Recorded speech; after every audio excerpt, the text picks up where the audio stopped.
Good morning sa inyong lahat dyan, sa mga nanonood ng video ito, lalong-lalo na po sa aking may angels at syempre sa mga bagong followers. Good morning and welcome sa aking page. For today's video, ang lulutuin ko pala ngayon ay ang ating pangmalakasang egg noodles, ang pansit gisado.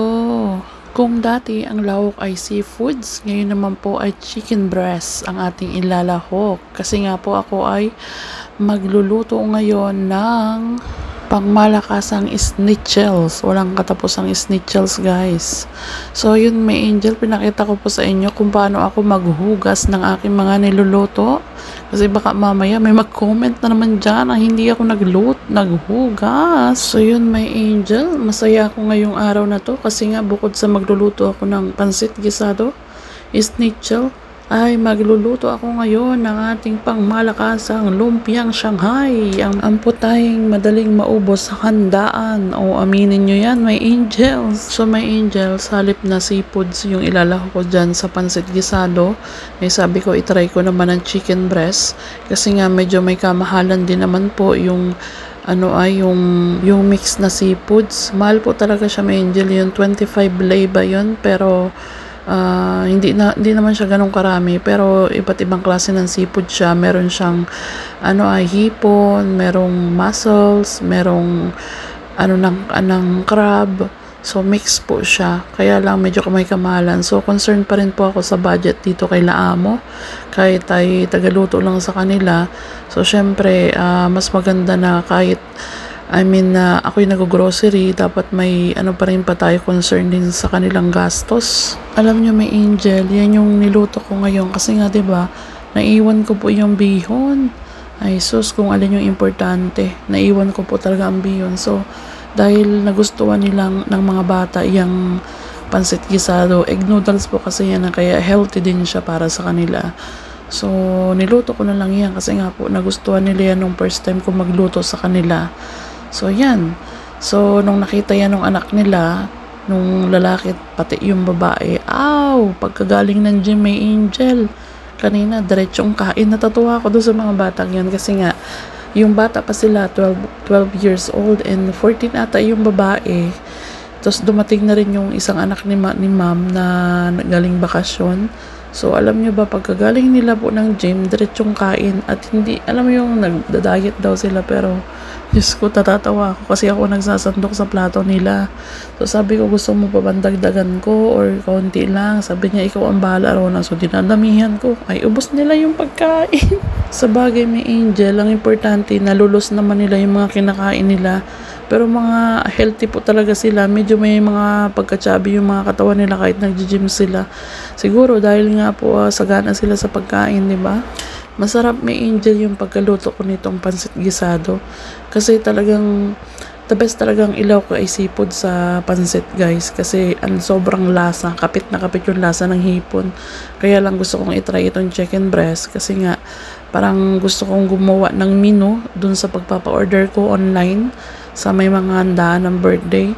So pwede pala yung chicken breast, mas maganda siya kaysa dun sa may mga yung inaano mo ng laman-laman na hinahati kapag nilalaga. O kayo, may angel, sa mga followers ko dyan na may angels family na nandito sa Romania, baka gusto nyong umorder sa akin, mag-PM lang kayo.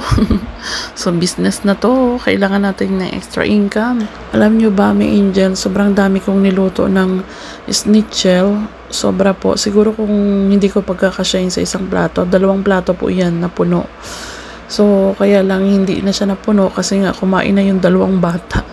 At yung lalaki ay, Diyos mio, guys. Alam mo yung plato niya, ang laman kasi siya ang kumuha ng schnitzel, pang 3 tao.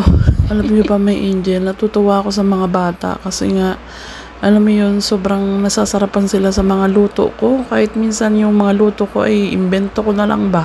Yung iba naman na syempre alam ko, mga ibang Filipino food, mga kaldereta. So, nakakatawa kasi nga na-appreciate nila yung mga niluluto ko, tapos patok na patok sa kanila yung panglasang Pilipino, yung mga food, Filipino food natin, yung pangkaraniwan nating pagkain. Isa pa, may guys, kanina maagang umuwi si among babae. First time nangyayari yan simula nung nagtrabaho ako sa kanila. Tapos nagkwentuhan kami, sabi niya pauwi na raw yung isa niyang anak. galing bakasyon. So, susunduin daw niya. Sabi ko, talaga ma'am, di mabuti para kumpleto na kayo. Tapos sabi ko sa kanya, ma'am, kumain ka na, inaangiyan ko siya. Sabi naman sa akin ni among babae, sabi niya, thank you. Sabi niya, thank you Rona, pero mamaya na ako kakain. Kasi parang nagpapahinga siya. Ang dami niya kasing bit-bit may angel. So, tinulungan ko si among babae na ipasok lahat yung mga gamit niya, yung iba i-order online. Tapos, nakita ko ni among babae kanina nung nagpe-prepare ako ng lumpiang Shanghai. Alam nyo ba, nung pagkakita niya, sabi niya, wow, you will cook again? Sabi ko, yes. Sabi ko, yes, magluluto ulit ako ng lumpiang Shanghai. Tapos, sabi ko, yung unang luto ko nung lumpiang Shanghai ay medyo hindi ganun kasarap. Sabi ko kasi nga medyo maalat, tapos yung pagkabalot ko nung lumpia ay hindi man ganun ka-perfect. Kasi nga sobrang tagal ko na pong hindi nagluluto ng lumpia. So ngayon guys, sa pagluluto ko ngayon, I know na perfect yung lasa, perfect yung pagkabalot, and perfect yung pagkaluto. Kasi nga syempre tinikman ko siya guys kanina. Grabe, alam niyo yung sobrang pagkagat mo, yung tumutunog yung crispiness, yung sobrang lutong nung lumpiang wrapper. Tapos pagkagat mo dun sa loob, yung juicy niya nung karne, nung mix ng lumpia ay sobrang sarap. So, ang sagot naman sa akin ni ma'am, sabi niya, Rona, you know, hindi daw niya na ano yung sinasabi kong maalat, hindi daw niya na ano na hindi masarap, kasi ang alam lang niya ay masarap yung luto ko. Kasi nga guys, first time nila makakain ng lumpiang Shanghai. So, siguro ang tingin nila, yun na yung lasa talaga doon. Kasi ngayon, nalagyan ko siya ng carrot. Kasi diba, hindi ko siya nalagyan ng carrot.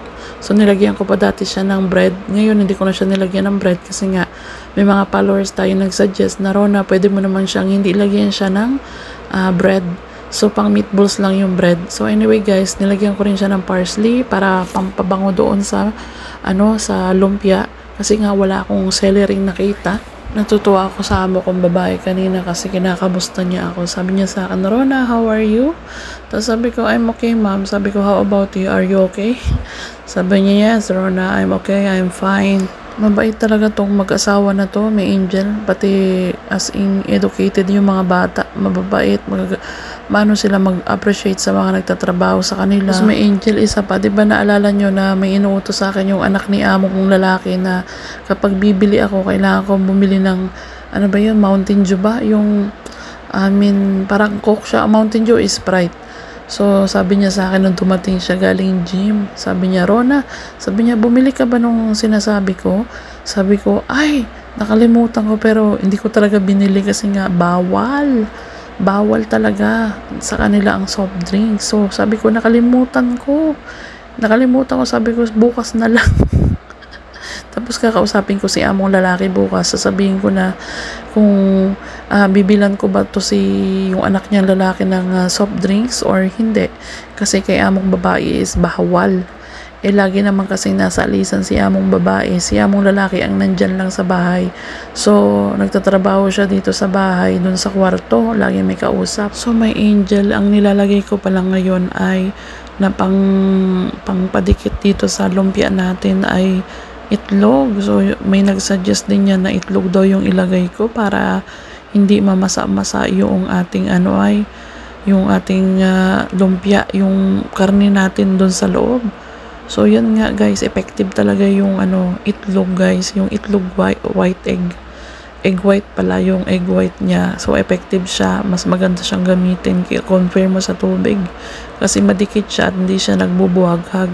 So, guys, alam mo, sobrang perfect talaga ng pagkaluto ko ng lumpia kasi ininit ko muna ng sobra yung mantika doon sa pinaglutuan ko, and then nagsuggest kayo sa akin na kailangan kong kunin yung mga itim-itim. Yun din, ginawa ko rin yun, may angel. So, dahil hindi naman ganun ka nipis yung pangkuha nila amo ng mga sa mantika, may natira pa rin kaunti, pero hindi naman na-damage yung ating lumpia. Alam nyo, may angel, pag talaga may time ako sa Sunday, magtitinda ako ng lumpia doon sa mga Pilipina na nagtitinda, mga nagtatambay at may nagtitinda din doon. So, itry ko magtinda ng hapon kasi nga pag hapon naghahanap ng mga pagkain yung ibang mga galing sa paglaro ng volleyball, yung iba naman ay dumadaan kung kung ano yung madadala nila pauwi sa kanilang boarding house, sa kanilang bahay doon sa amo nila. So try ko magtinda ng lumpia sa Sunday. Hopefully mangyari guys, kasi may mga lakad din ako sa Sabado at Linggo. So guys, tingnan nyo yung pagkabalot ko, sobrang maayos yan compare mo sa dati. So may angel, tapos na pala ang aking trabaho. So ito na, hindi na ako nag video kanina. So nagtatapon din ako ng basura, may angel, pagkatapos ng trabaho ko, lalo na kung puno na yung basurahan. Kung hindi naman may angel, iniintay ko pa kinabukasan. So pag napuno siya kinabukasan, saka ko siya itatapon. Pero kung meron namang may maamoy na basura, tinatapon ko na rin siya kahit ko konti yung laman.